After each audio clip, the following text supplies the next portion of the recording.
Hello ladies and gentlemen, welcome to another live stream Tuesday, and we started with a long walk tonight, and I always laugh at the end of that video because of those two guys on the bridge who wave off the end of the video, and it wasn't planned. They're just two guys that were a little bit drunk. But anyway, hello, thank you for joining me on this Tuesday night. Let me get you guys up on screen in the live chat room to see who is in the house tonight. We have Robert and Bob, Lisa, Constantia, Kevin, Melinda, Ro, Corey, Xena, Xena Warrior, not the actual Xena Warrior Princess, Billy, Bonnie, Karen, Bev, Terry, Charlie, Tammy, James, hello, and Tracy, hello. So, yeah. That's just given me a bit of a flashback to, I don't know how old I was, but I mean, I think it was really bad, that show, the Xena Warrior Princess. But yeah, I think it was one of those shows that obviously came over from the USA, but it did make it to the UK, and not a lot of shows did. That just happened to be one of those that did. And yeah, even though I was young, actually, when I say I was young, I don't know how old I was when that was on. Like, I couldn't have been that young, because I remember that it was bad. I mean, from a point of view of, you know, effects and acting and all that kind of stuff. But then again, I think it might be one of those cult things like we have here in the UK, where it's not really good, but it's good because it's not really good, and people kind of get into it that way. Anyway, yeah, that just reminded me, obviously has sidetracked me at the beginning of the live stream, but thank you for joining me tonight. And yeah, starting with that long walk, art not commerce. Somebody said in the live chat room during that video about it was me walking to a band rehearsal. And I'm having flashbacks tonight. I had another flashback when somebody said that in the live chat room, thinking about an audition that I went to. I was at university, and there's an advert for a guitarist where they needed somebody, I can't remember the style of music, but it was something a little bit different. But anyway, I went along to this audition. But when I say I went along to this audition, I didn't have a car. So I decided that I was going to walk with my guitar and my 50-watt Marshall amp. Now, the 50-watt Marshall amp was really heavy. To the point where I had to keep putting it down maybe every 100 meters because it was too heavy to lift. So, I mean, it's ridiculous, but this is what happens when you want to do music and you've got the drive to go to auditions, all that kind of stuff. So anyway, I was taking my Marshall amp about 100 meters, had to put it down, have a rest, take it 100 meters, put it down, have a rest. So anyway, I mean, the house probably wasn't too far away, maybe just a few miles, but I then realised this is quite a long way. But then I found a trolley from a supermarket that had obviously been discarded by youths or something like that, but it worked. So I lifted my amp. It was actually really hard to get it kind of above waist height, but I lifted it above my waist and got it into the trolley. So then I was obviously making loads of noise on the concrete with the trolley with my amp in it, with a guitar on my back, and I then wheeled it to, and it had one of those wheels that didn't move because it was stuck, because it was an old trolley, of course, because it'd just been discarded and all rusty and everything. But I managed to then use that as transportation for my audition. And when I went to the audition, the guys said, "Oh, yeah, you know, you're really good. You're exactly what we're looking for. But unfortunately, we just said yes to the last guy that we saw, and everything's been organised." So they said you would have got the place, but then I would have had a severe problem, because then it was going to be in London, is where they were going to record this thing. And I don't even know how official this thing was. It's probably just one of those situations where people are saying we're having auditions for guitarists for this big project that we're doing in London, and then you realise it's just going to turn into another real life story, and it isn't at all like that. But anyway, just had that flashback to me having my amplifier in a shopping trolley. And I was thinking all the way there, if the police see me, I'm going to have a lot of explaining to do. I'll have to say, no, I'm not stealing this amp. I've got it in a trolley, and I know that I shouldn't have the trolley, but it was too heavy to lift, and I've got an audition. Yeah, would have been difficult, but luckily I did get away with that. Anyway, let's stop rambling on, get the names of my patrons up on screen, because they are the reason that this is possible. I'm waiting to see if the sponsored by comes up, because sometimes it doesn't go in the right order. There we have it, so we are fine. These lovely people at the bottom of the screen, you know who you are. I always say they are the foundation of everything that I do, and they really are. So we have as well, actually, in the live chat room, I was going to try and do something a little bit different tonight, including something that I managed to replicate on this version of my project. What I do on this software is there's a project that I have that is for live streaming that has all of this stuff on screen, loads of different things. It's quite complicated. And I have another version of the software or project in this software for analysis videos. So what I have on the live streams is different to my analysis videos, but I did manage to, let me see if this is going to work. I managed to do this thing where I can simulate doing an analysis video but on a live stream. Not that it's really going to help too much, but then I did figure out that if I do this, I can do a screen capture of YouTube. So it means that I can look at a video or my own video.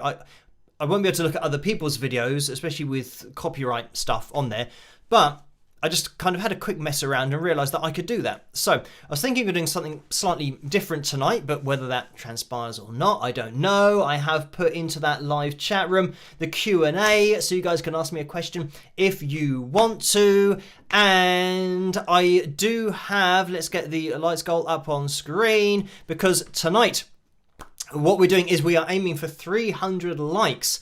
And I think for next week, we're going to be postponing the pick roulette just for a little while. Obviously, I'll let you guys know as and when things start up again with that. But like I said, it's going to be a case of trying some different things tonight. I don't know whether it's going to work or not, but we're still going to be aiming for a likes goal. And that, I've kind of put that at 300, and I don't know whether that's a good likes goal or not, because it's something that, you know, Carly usually just makes decisions about the likes goal and usually sets it exactly where it should be, but I'm not very good at trying to gauge where it should be. So the 300 is what I have set up. So that's what we're going to be aiming for tonight. And let me have a little look on my screen to see where that likeometer is, because I don't think I placed it in the correct position. Let me see if that comes up on screen. Right, we are at 188 likes. It has changed from 186. So there we have it, up to 193. So yeah, if you guys can hit that thumbs up, that would be great. We're looking for 107 more to hit that likes goal for tonight. That again, I have set up myself.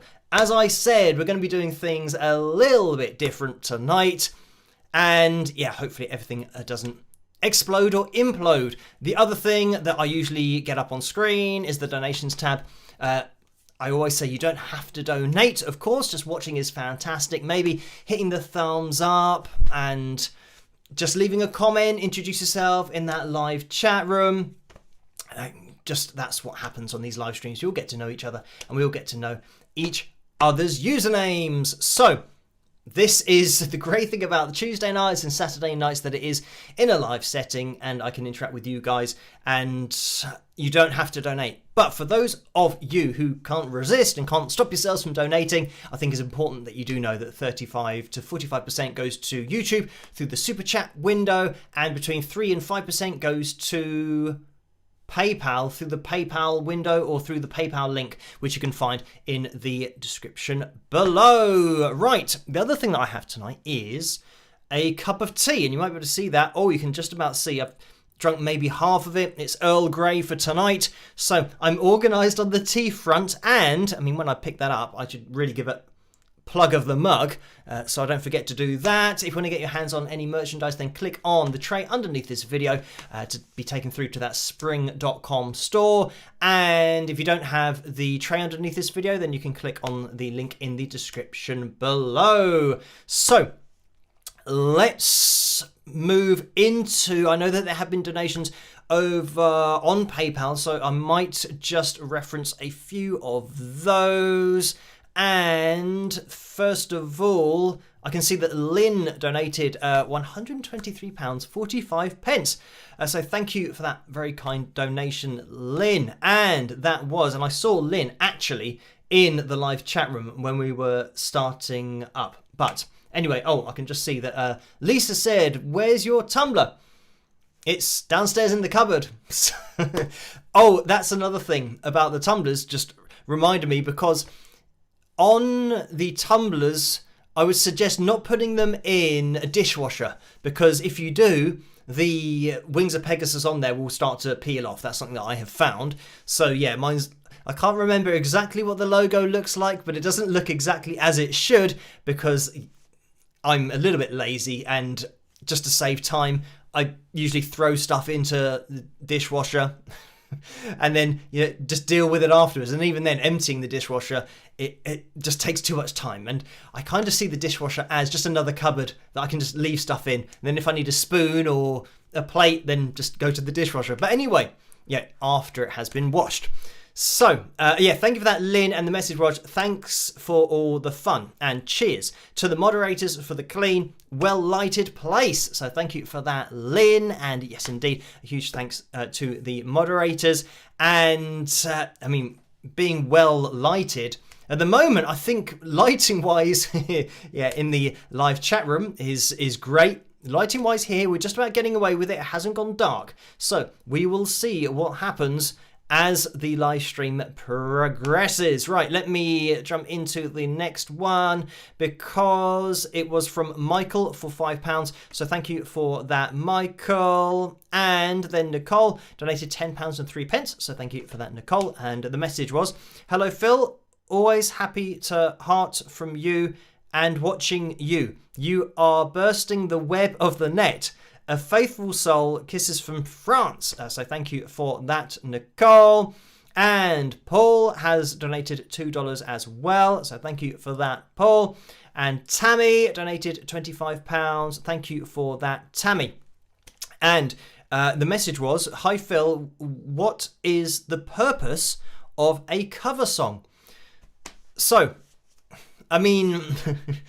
the purpose of a cover song, back in the day, bands like the Beatles, for example, would start playing other people's songs because people knew those songs, and that would then get people on board with the music that they're familiar with, and then they might be able to fill up a venue because people are coming to listen to songs that they know, and then they'll start to throw in one of their own songs, and then 2 of their own songs, 3 of their own songs, and it starts to then move. At least this is pretty much the tried and tested way of getting your foot in the door to actually get an audience to begin with, and then start introducing your original material once they're already through the door. So, yeah, a cover song really is for that purpose, and doing your own version of it and just changing it ever so slightly, it might mean that you bring it to a larger audience who might not be into the original genre of the song, but then they might be into your version of the song. So yeah, it's great that you can start to build a bit of a following that way. And just to mention quickly that, considering the fact that back in the day, in the 60s, there was no way really that existed in order for bands and labels to be able to either kind of register or keep track of the songs that they were playing that they didn't own. And it meant that all the bands in the 60s could go out and play songs by other people, but they weren't then, for example, on YouTube now, copyright claimed or copyright blocked. So there isn't somebody that then ran up on stage and said, "Oh no, be quiet, you can't play that song because you don't have the rights to play it." So yeah, back in the day, a lot of bands could just play the songs that they wanted to without having to worry about copyrights. And this is something that I think nowadays, fortunately, I think it's now changing, so that bands realise, when I say bands, I mean bands back in the day now realise that if the younger generation are covering their songs, they can make ad revenue from it, so it makes sense not to block them. But I know that there was a time where band members and artists from back in the day were actively trying to block covers on YouTube of their songs. And this is probably before the AI of YouTube or the algorithm got good at spotting cover songs, so that as soon as you did one and it had a melody, then it could spot the melody, and therefore it's claimed by copyright, and the publishing company then take the ad revenue for it. But I always thought that, yeah, it was a little bit of double standards maybe for the bands that played other people's music and then became big themselves, were now stopping other artists who are unknown performing other people's songs on YouTube, because they're denying younger bands and artists and bands of the current generation, that they're denying them that opportunity or that luxury that they had when they were kids. I say kids, yeah, pretty much accurate when you're talking about the Beatles, but when you're talking about bands who were young and just played other people's songs, they didn't have to worry about copyright strikes and blocking and all that kind of stuff. They just went on and did it, got the following, introduced their new songs. The difference with the Beatles is that their songs are probably better than the songs that they were covering. So they had that advantage. But you need that in the first place to have a cover songs that you can play. And then there's the other side of it where you're just performing at weddings and functions where cover songs is what people want to hear. They want to know the songs that they already know. People don't want to book a band for an event and then just have the band play death metal or something because they're an original band and that's their genre of music and they're going to play it no matter what. People want to hear covers. But anyway, thank you for that, Tammy. And Steve has donated £5 as well. Thank you for that, Steve. And the message is, I was reading about John McLaughlin. Do you think mediation and other non-playing techniques improve the ability to play music? And mediation, I'm not sure if that might be referring to meditation, and maybe the A's been put in the wrong place. But, I mean, regarding, things outside of playing techniques, I do think, actually, that mental imagery is something, and, whether you combine that or see that as meditation, I think having that ability to mentally see things and mentally rehearse, especially for guitar, but then again I would say for other things like sports, I know that I used to do a lot of that mental imagery with sports and football, and it's something that I studied, the psychology of sport as well, and being able to prove, and it is something that has been proven, that you can increase your ability at a particular exercise by imagining doing it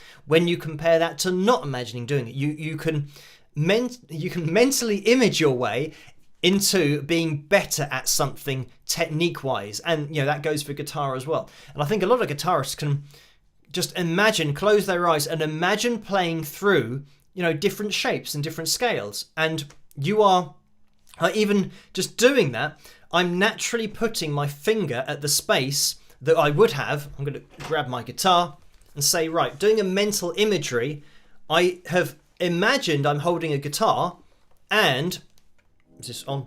Yeah, and my imagination has put my hand in exactly the right place to have the distance between two frets, between my first and my third finger, which is how it would be if I was playing.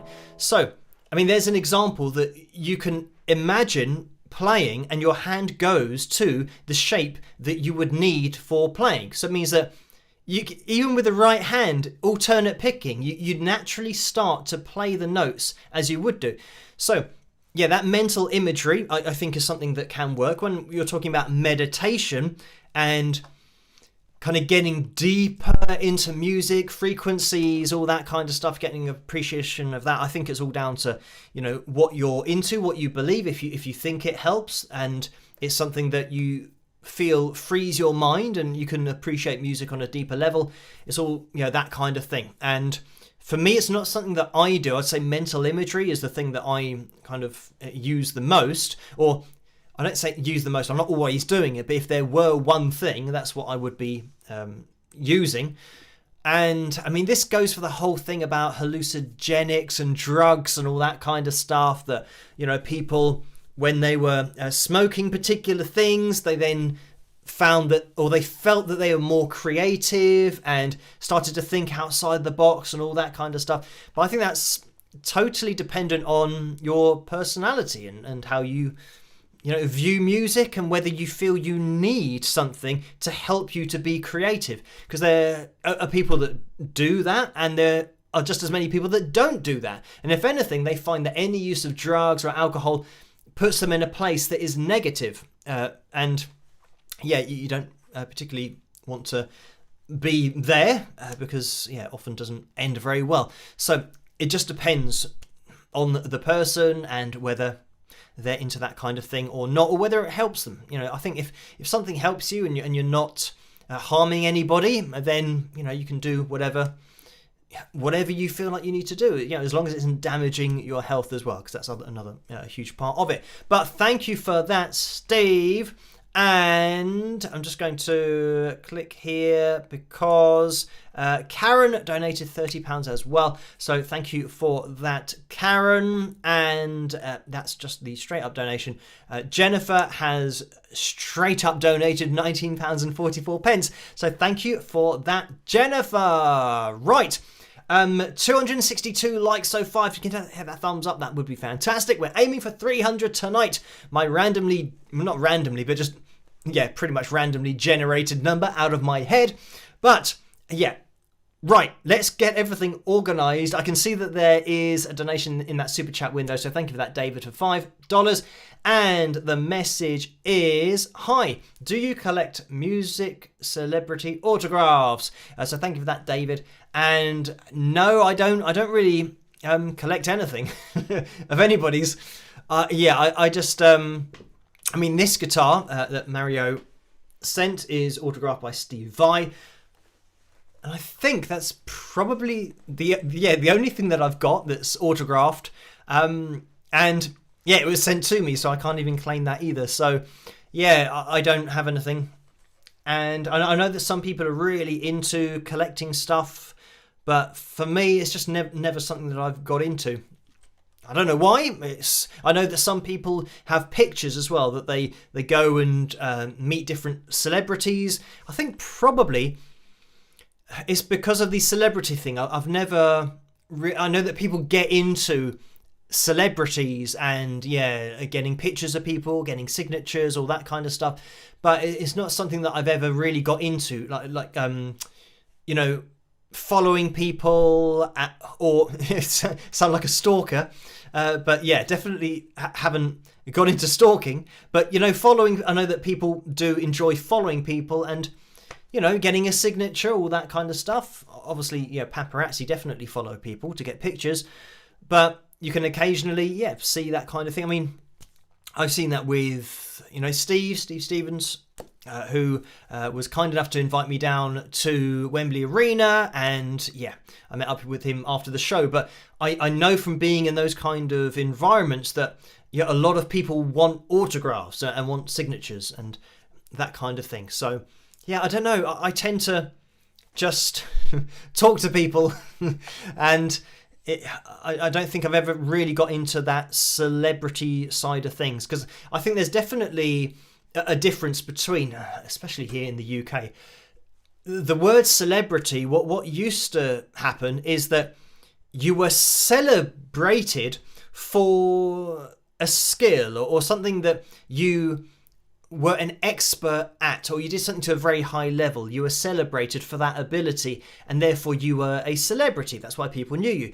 And, you know, nowadays, like here in the UK, there are people who are celebrities, but they don't do anything. They haven't done anything. All they've done is have their face on maybe a series, like we have series here, where it's people that are just followed around. So they're not doing anything other than their normal everyday life, but they are then, through that, celebrities, and people want their autograph and all this kind of stuff. But for me, I think I buy more into, if I would say that I buy into any kind of celebrity term, I buy into celebrities who are known as like collateral damage, or just from the point that they do what they do, and a lot of people know what they do because of the level to which they do it. So therefore they are very well known, and that's why they are a celebrity. I more lean towards that than knowing celebrities who are just famous on a show. Like, I don't know the people like that. Like, for example, here in the UK, if there's a TV show and it's called like Celebrity Big Brother or something, and there will be loads of people on there that I don't know who they are, because it will be a reality star, somebody who's an influencer, all these different things, but they don't really do anything. They're just known for being on a reality show. So, and I don't watch reality shows, so I wouldn't know them. But if there were musicians and, maybe actors and people that are prominent in a particular field, then I'd probably know them because of what they do, not just because they have had a camera put on them for no reason. So anyway, that is that. Thank you for that, David. So yeah, short answer, I could have just said no. I don't collect music celebrity autographs, or any autographs really. But thank you for that, David. Right. Oh, yeah, I did put in the live chat room as well, the Q&As. I did that actually just before we went live, so maybe we can see if we have some questions a little bit later on. We'll have a Phil Jam probably at the end of the live stream. And yeah, got the guitar out and it's plugged in. Oh, what I was thinking is that on the live streams, we don't really mention or talk too much about the analysis videos that might be happening over the last week, or that have happened. And yeah, quick update on that with Shirley Lewis, who I did a video with on Sunday. And thank you guys for the messages about that video, because you've let me know that you did enjoy it. And yeah, it was great to chat with Shirley, and I'm glad that you guys enjoy it and you find it interesting. I certainly did, considering that George Michael's voice was one of those voices of my youth and just throughout my life, and my parents are huge fans. So yeah, it's great to chat to Shirley. But the update is that I'm aiming to release part 2 of that tomorrow night. And now, as I always say, make sure you're subscribed, hit that notification bell so that you don't miss the video tomorrow night that is going to be the part 2 of that interview. And we were talking for about 2 hours, actually over 2 hours. I know it was over 2 hours because I've been having to edit that down to yet another video of 20 minutes. I was trying to get 2 videos of 20 minutes, so I have cut that down. Tomorrow's video is going to be around 20 minutes in length. It's going to be the part 2 of it. And I mean, that's what I was thinking. If I did that and then did the screen grab, because this is actually, it should be the video from the other night. Let me see if this works. Hello, Phil here. Maybe you guys can let me know if you can hear the audio of this video. That's me and me on screen. So I'm looking at myself, analysing myself in a live stream. So I just want to know if you can hear the audio from this, because this is the video that I released on Sunday. Welcome to another analysis video. If you enjoy this video, please give it a thumbs up and subscribe. So on Wednesday night, I had the pleasure of talking with Shirley. So if you can let me know, that would be good. Let me just move it forward a little bit, because I might be able to get Shirley on screen here. Let's start with how you first met George and how it all came about. Okay, so Bob says that you can hear me, so fantastic. Thank you for letting me know. So yeah, I don't really reference the videos in the live streams, but yeah, I mean, this was a great one because it was something that, I mean, I would never imagine that I'd be able to talk to Shirley in the first place, considering my history of listening to George Michael, and talk to someone who was so close to him, literally singing into a microphone like this with him, as Shirley explains. And make sure you check out the video if you haven't seen it already. It was out on Sunday, so it'll be the most recent video on the channel that isn't kind of a live stream. I think live streams maybe get listed somewhere else, so you should be able to find it. But yeah, that part 2 is going to be out tomorrow. But yeah, you can check out this video because this is just Shirley talking about George Michael, and it's great. It just has so much information in there and insight in there from Shirley about George's voice and blending the voices and all that kind of stuff. But yeah, you can jump into that. It's about 20 minutes in length. The one thing that I didn't actually talk about in the video is, and let me get this. Yeah, hopefully you can hear that. It looks like it's coming through. Might be a bit loud actually, but yeah, the one thing that I didn't talk about in the analysis video with Shirley, because we were just approaching it really from that vocal perspective, the way that it's been put together, but musically, because we have, I think we're in B flat for the song, and it's got this just down to A flat. And it's, you know, it's really straightforward chorus. Just goes to the G flat, A flat, and B flat. So it's really simple chord-wise. But what I love about the intro is that Egyptian scale, that kind of fringing mode, that way of playing a scale over that major chord. As soon as we go,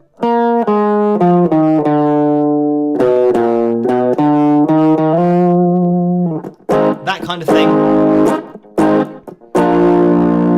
and it just makes it, having that sound in there, and that is totally different, you know, to or throwing in just your standard major scale. I don't talk about any of this in the video, but that's what I love. You know, all of that. You know, throwing in notes that you wouldn't necessarily get as part of that scale. So, yeah, that's just something that intro is really cool, because it sets you up to hear something that you're not really expecting, that kind of Egyptian sound to it. Anyway, yeah, I just kind of, I could go through that song kind of bit by bit, musically, instrumentally. Something that Shirley did mention in that video is how they had the drum kit with the whole song, but then they took the snare out of the song, or actually she said they took the whole drum sound out of the song, and it totally transformed it. So yeah, it's great. Anyway, I don't want to kind of talk about the whole video because it's on the YouTube channel. You guys can check it out. But yeah, that is the one. And I mean, it's just an excuse for me to split the screen in half and use my analysis video cut in half screen thing that it does. So let me get rid of that, and now we're back to normal, which is great. And I can see that we've hit the likes goal for tonight. So thank you guys for hitting the thumbs up. You can keep on hitting the thumbs up. There's no limit as to how many thumbs up we can achieve. Obviously, the limit is as many people that's going to actually watch the live stream. But if you could hit that thumbs up, that would be great. If you're watching this in the future on catch up, then you can keep on hitting that thumbs up. You only get one, unfortunately. But yes, hit that thumbs up. And we're just hitting the thumbs up for the sake of hitting a likes goal, not for a peak roulette next week, because that's going to be postponed. But I'll keep you all in the loop as to what's happening in the future. Right. Let's get, oh, actually Richard has made a donation in the super chat window, so thank you for that, Richard, and it's for $50, so thank you for that. And the message is there a band or singer who you think is really great live performance? So thank you for that, Richard. And I mean there are so many, but the singers, performers who stand out to me would be, obviously, you know, I'm going to be talking about Freddie Mercury, which I talk about him on the channel so much anyway. But as a front man, and I mean just Queen as a band, but just the way that he could engage an audience, but pairing that with his vocal engagement, being such a great and unique singer. So yeah, I mean, definitely Freddie Mercury would be up there. Another name that I do throw in there quite a lot is Tina Turner, because watching some of her performances when I was younger, I'd watch her perform at Wembley. And, I mean, she just took it to a whole new level with the energy on stage. But again, it's pairing it with that technical ability of having a fantastic voice. So, yeah, I would say that those are kind of two names that spring to mind from my youth, of noticing something that was obviously different and impressive about that particular person, going all the way back.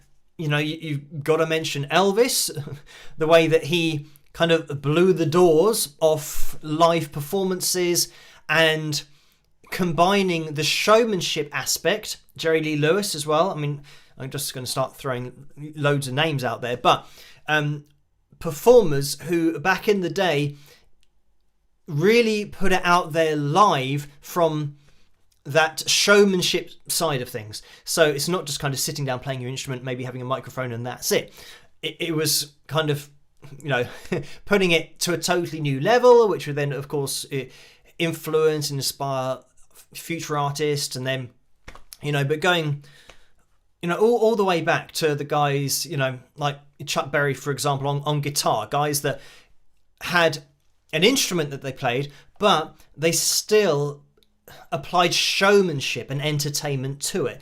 So, I mean, going back to all of those old time artists that then, I wouldn't say laid the foundation, they kind of built the road to that new place that then everyone else walked along and said, oh, thanks for showing us how to put on a show, at the same time as actually playing an instrument, being technically good. And, you know, you can go all the way back to, you know, Sister Rosetta Tharpe, who I've featured on the channel as well, how engaging she was as a singer, but a guitarist as well, having that ability to play and sing at the same time. So, you know, James Brown as well. These names just kind of pop up because they are the guys and the girls that set, I mean, especially with Sister Rosetta Tharpe, it wasn't something that was a common thing, you know, back in those times for a female to be singing and playing the guitar. So, you know, she was one of those that had to wrestle against all of that and wrestle against society, as, yeah, unfortunately, as I've mentioned in lots of videos, when you're talking about, you know, black artists back in the day, that they really had to fight to be heard, and just, yeah, that's literally it, just to be heard. You know, let alone now trying to compete with other artists, mainstream artists and white artists. So, yeah, and that's just the nature of the society at the time, that, yeah, no matter how you cut it, it would have been more difficult. So, yeah, but these people, these artists were trailblazers, and, you know, especially talking about, you know, Sister Rosetta Tharpe and, you know, James Brown and Chuck Berry and all these people. I know I'm talking a long time ago, but for me, being somebody that kind of is into guitar, and I'm very much into artists and bands who play guitar and sing, because I think it's great to be able to do two things, especially when you start playing guitar to a high level, because I know myself how difficult it is to sing. So, you know, putting the two things together, yeah, I just, you know, have massive respect for those kinds of artists. But anyway, thank you for that, Richard. And Ashley has donated £10. Thank you for that, Ashley.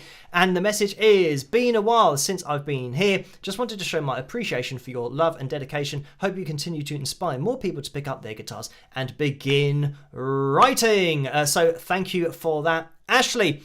Right. No, I haven't even mentioned the cover, which you're probably going to have to listen to in a second. The cover video for tonight, which is between, I can see, You Know My Name, has 54% of the vote, and Hero by Chad Kroger, that is the other option, and that's from the Spider-Man movie, I believe, kind of the earlier ones that had Tobey Maguire was his name.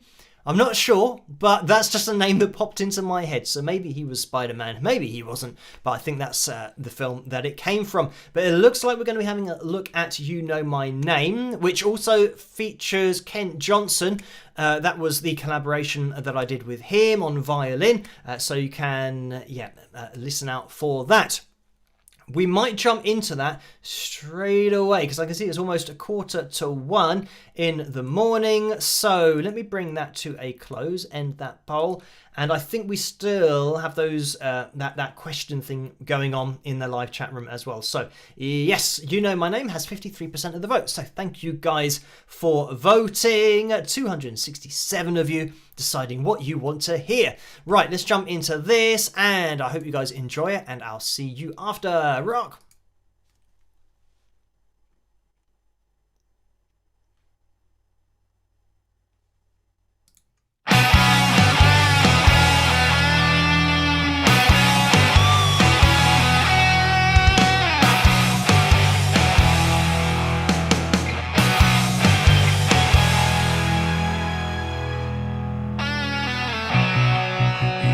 Take a life, do you know what you give? Odds are you won't like what it is.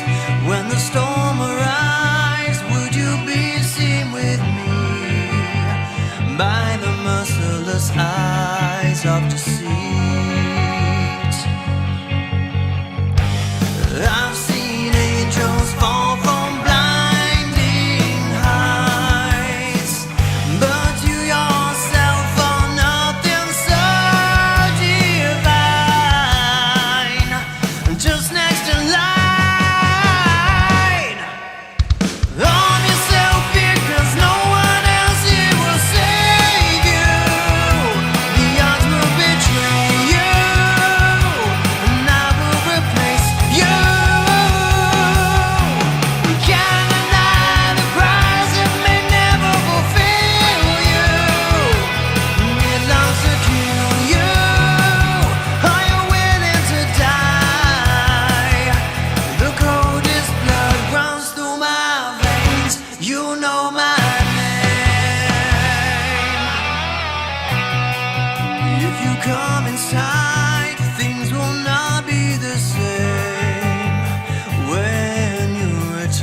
there we have it. I hope you guys enjoyed that one. Myself and Ken Johnson playing through You Know My Name. Now, I don't know where I heard this, but when I said in the live chat room, the name's James Bond.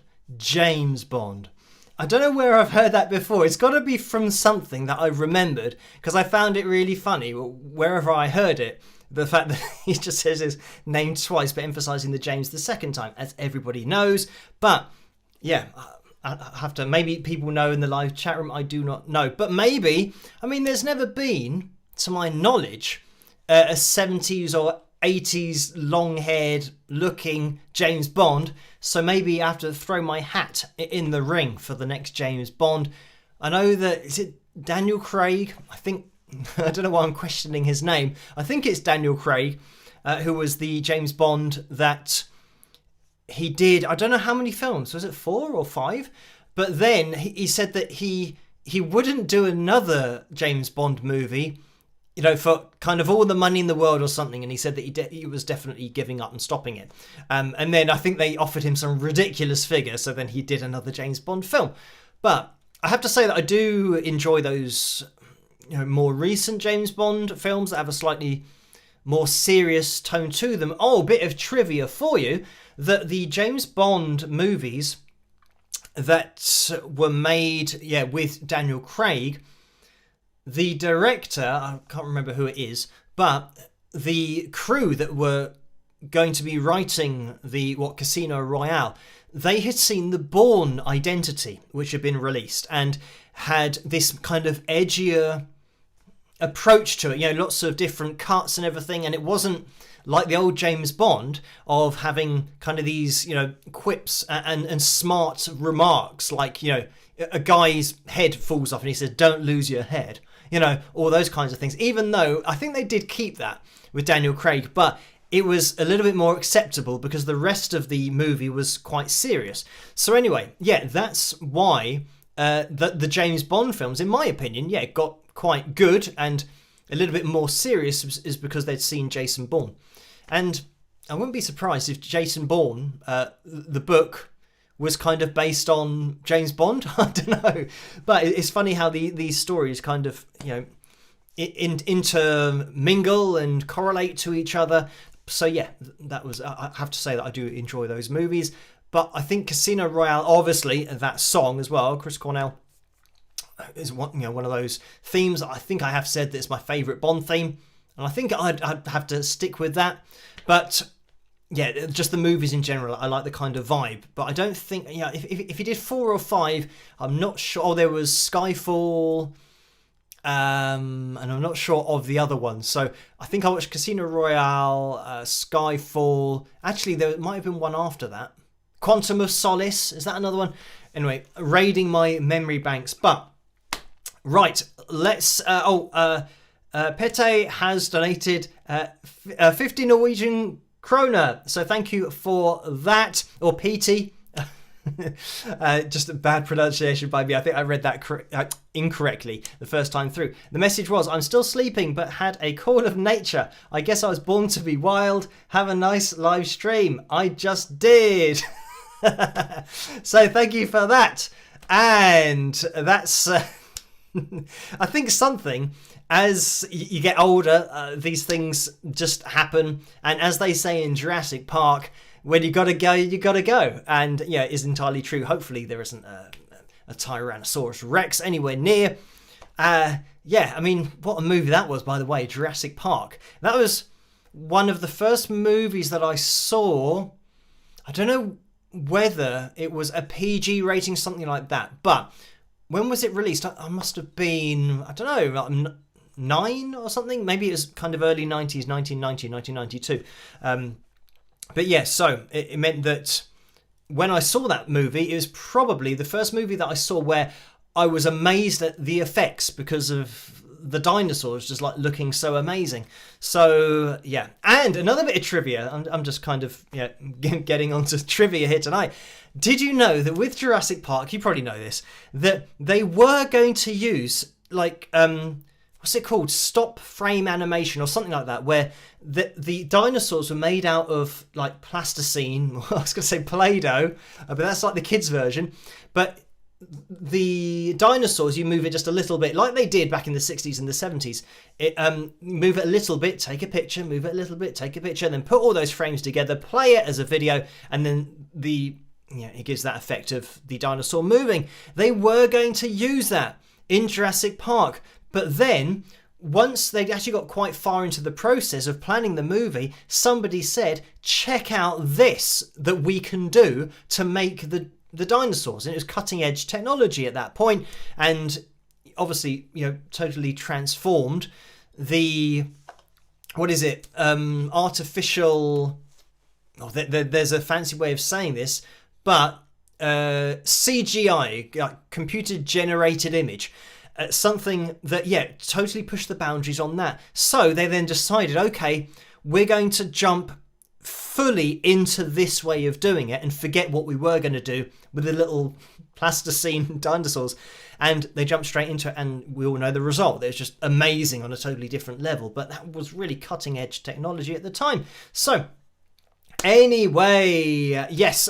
I think Terry's saying he's definitely been all over the place tonight. We have been talking about lots of different things and getting sidetracked with lots of different things as well. But now we will get back on track with tonight's live stream. As I've said, you can hit that thumbs up. If you haven't used that thumbs up, it'd be much appreciated if you could do that. It really does help this live stream to get out there and for the channel to grow on the whole. Quick mention of the Wings of Pegasus supporters group over on Facebook. If you are a Facebook user, you can get involved over there and continue the conversation. And sometimes on the live streams, regular viewers will know that we show pictures sometimes, and those are pictures of people with their merchandise, so I can get to see you guys in that live chat room, but I get to see you guys on screen and we get to look at you rather than looking at me the whole time. So join in with that group if you want to. Just click on join and you'll be allowed into there. So right, we have it's almost 1 a.m, so we are going to be having a fill jam. I know that there was also a fill tune requested over on Patreon, and let me not forget about the Q&As that I started up, and then I do this on other live streams, totally forget that I've done it. So let me click on that, and we do have some questions in here. Right, let's see. Charlie says, Phil, do you play any Chet Atkins or Steve Wariner style? So thank you for that, Charlie. And I mean, not really. I tend to play with a pick most of the time and play kind of rock, hard rock, blues, all that kind of stuff. So playing fingerstyle, getting the independence of the fingers, I mean, that's kind of doing the the fingerstyle, obviously playing it on a gem. A gem is not designed for fingerstyle, but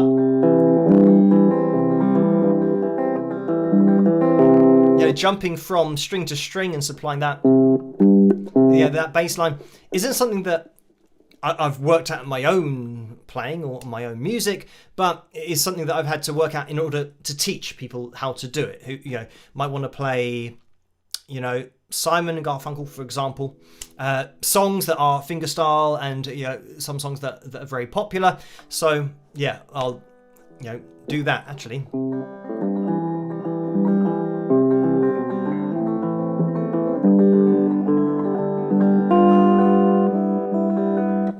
What's that? Is that the boxer? Am I playing through?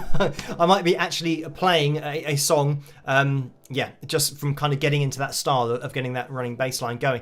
But I mean, in a word, no, not really. But it is something that I don't kind of sit down and play or really kind of practice that kind of style too much. It's only really for teaching that I would get into that kind of style. But certainly kind of playing with the fingers. Again, it's not something, even with playing with a pick, kind of playing and be able to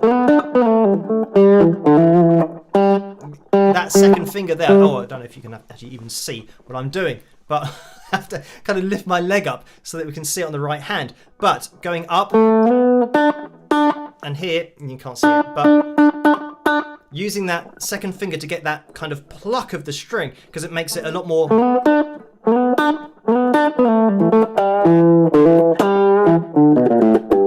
it makes it a lot more aggressive. And then but I'm playing with the pick there, so that's kind of not playing with the thumb. Playing with the thumb, obviously you get a softer sound. So, and that's called hybrid picking, by the way, when you combine kind of playing with your fingers. So picking a chord, picking and pinching with the other fingers. So anyway, no, it's not something that I kind of work on too much. But thank you for that question. Jay says, have you ever drunk sweet tea?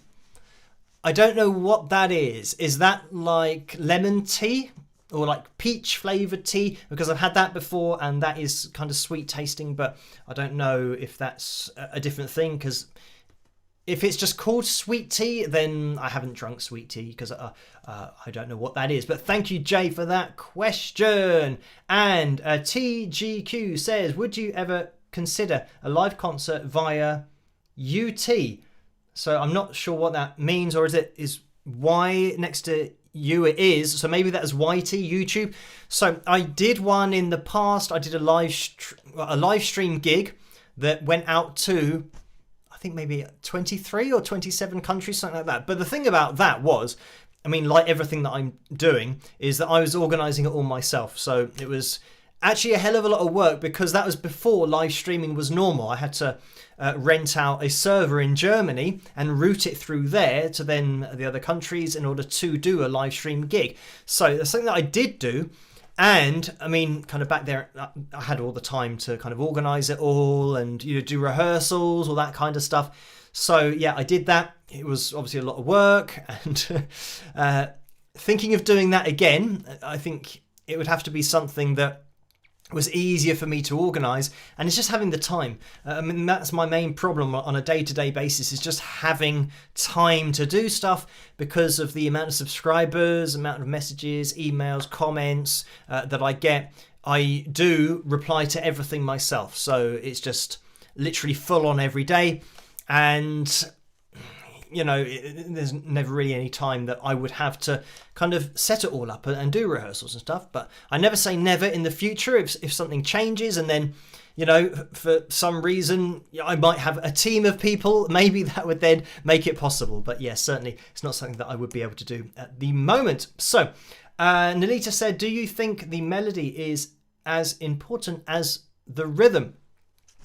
So I mean, melody, I mean, they're both really important, because the melody of something gives something its character, its expression, but the timing, the way that it's phrased, gives it its feel and its groove. So say, for example, if I'm playing through just an E minor and I go,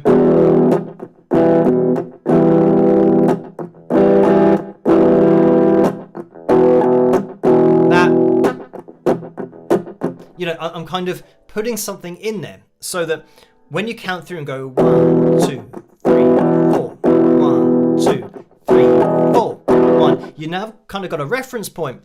But if I went, you know, and just played straight notes, 1, 2, 3, 4, 5, 6, 7, 8, 9, 10, you know, and you just kind of count out the notes, and it's boring. The phrase, you know, that's not memorable. But if you go,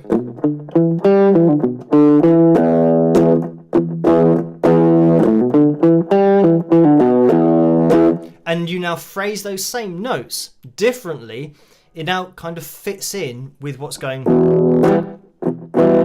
in the background. So yeah, I mean, melody is huge and timing is huge, and it's the pairing of the two that is so difficult to master, so that you get something that people are going to like the sound of, but also, you know, be able to relate to. When you're talking about a singer singing a melody, they've got to be able to, you know, sing something that people can relate to, and something that's hooky, something that's going to be catchy, so that you're kind of singing it in your head when you're walking around, and it kind of gets stuck in there. And then sometimes you don't want it to be stuck in there, especially if it's a song that you don't particularly like, but for some reason you can't get it out of your head. But that's all just the art of writing music and, you know, composing, and having that ability to write something that is memorable and people like listening to.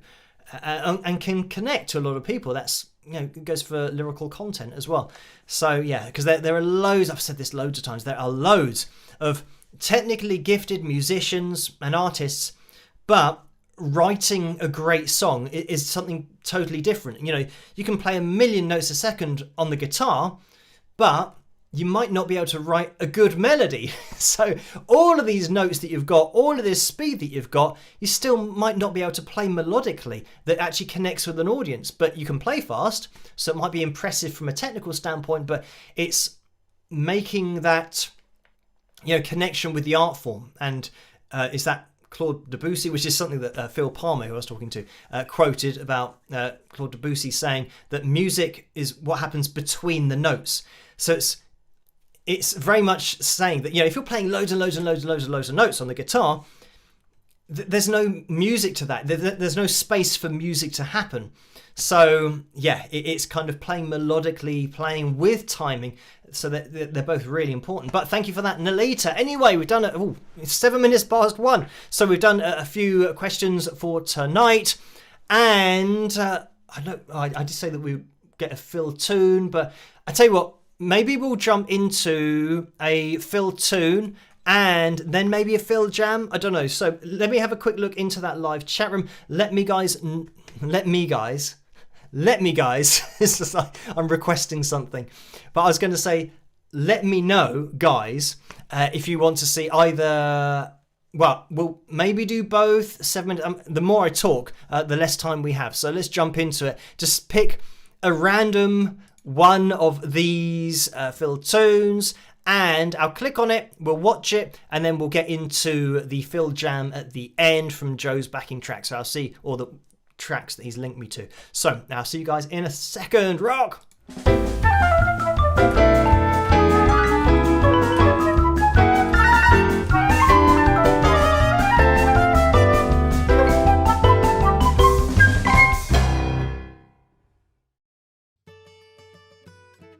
Guys, I'm so excited. I have just managed to get us an awesome gig.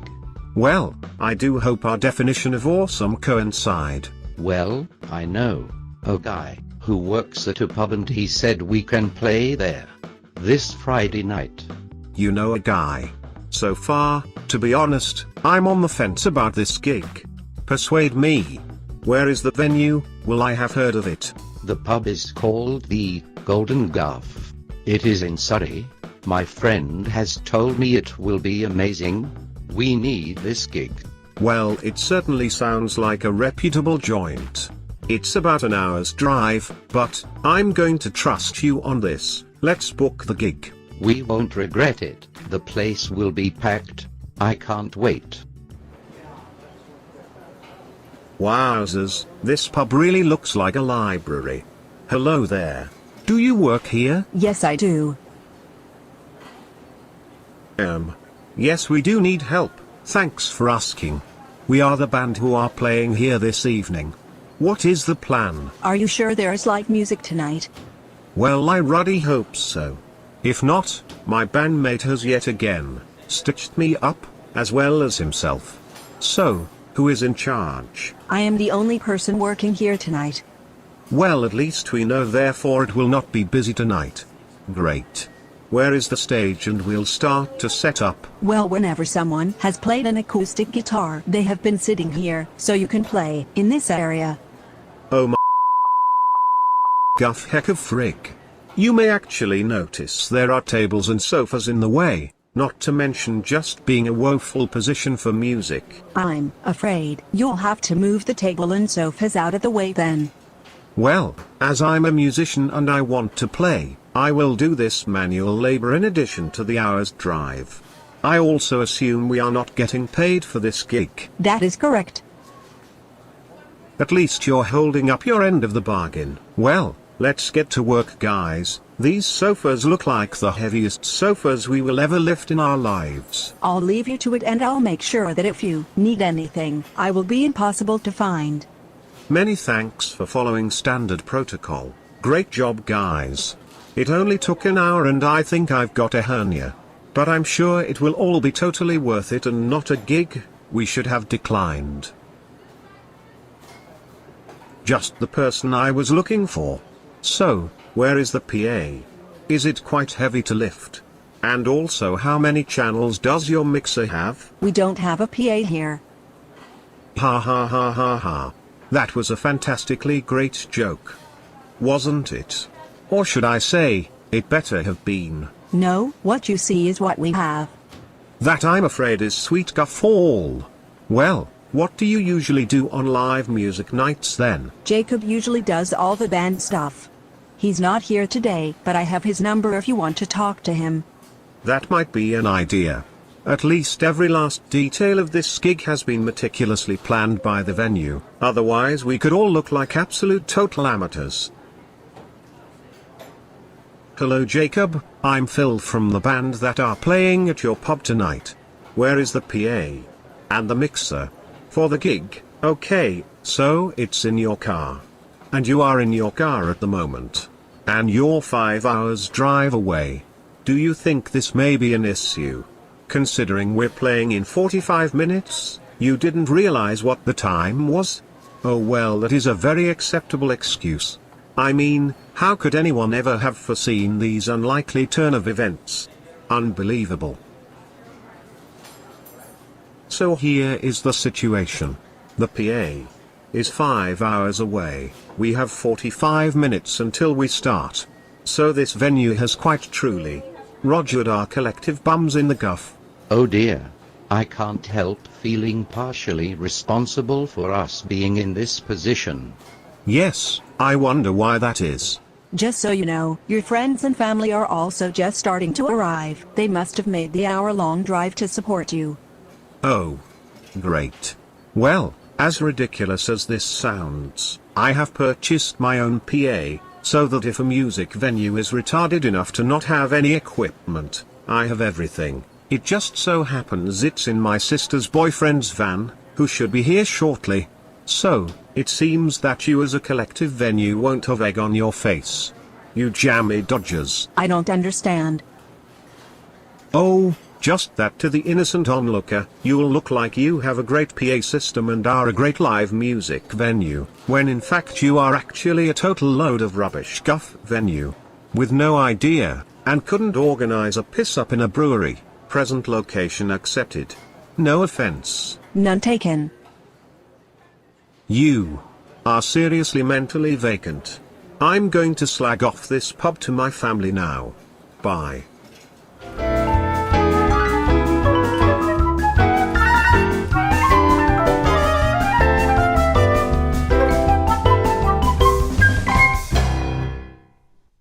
And there we have it. That was a real life story. I hope you guys enjoyed that one. All the Phil tunes, as they're now referred to as by you guys in the live chat room. Right, just quickly, there has been another donation over on PayPal. So thank you for this, Kevin, for £1. And the messages: Bond, Phil Bond, summer fruit squash shaking, not stirred.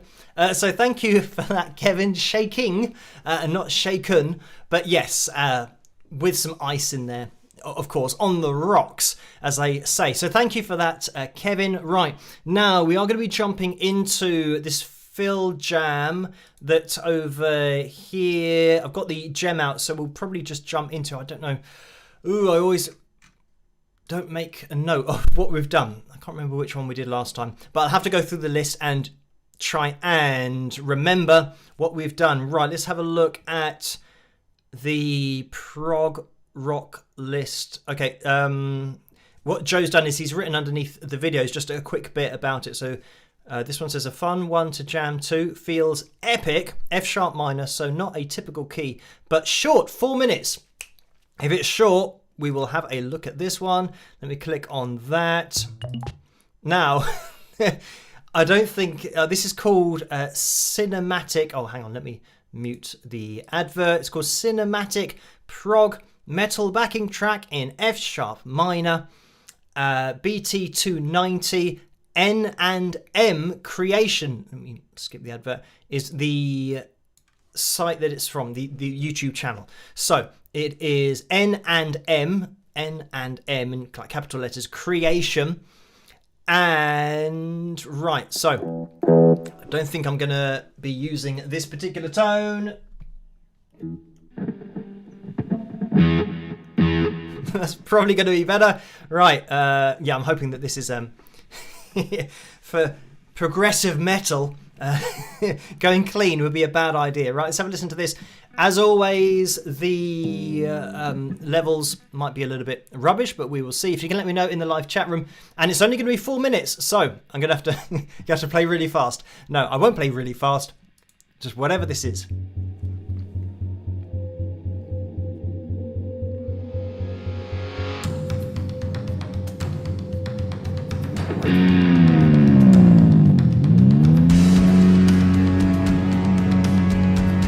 Okay, we're going. Oh, raise my chair, quick.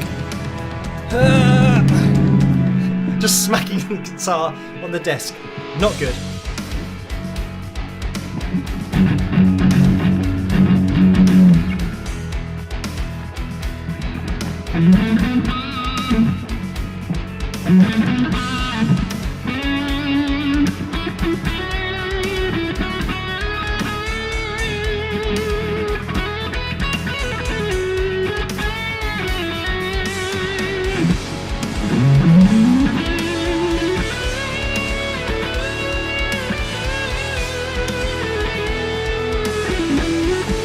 me know in the live chat room if you can hear it.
I think that's going to be the end. Oh, yes it is. Quick stop before the advert.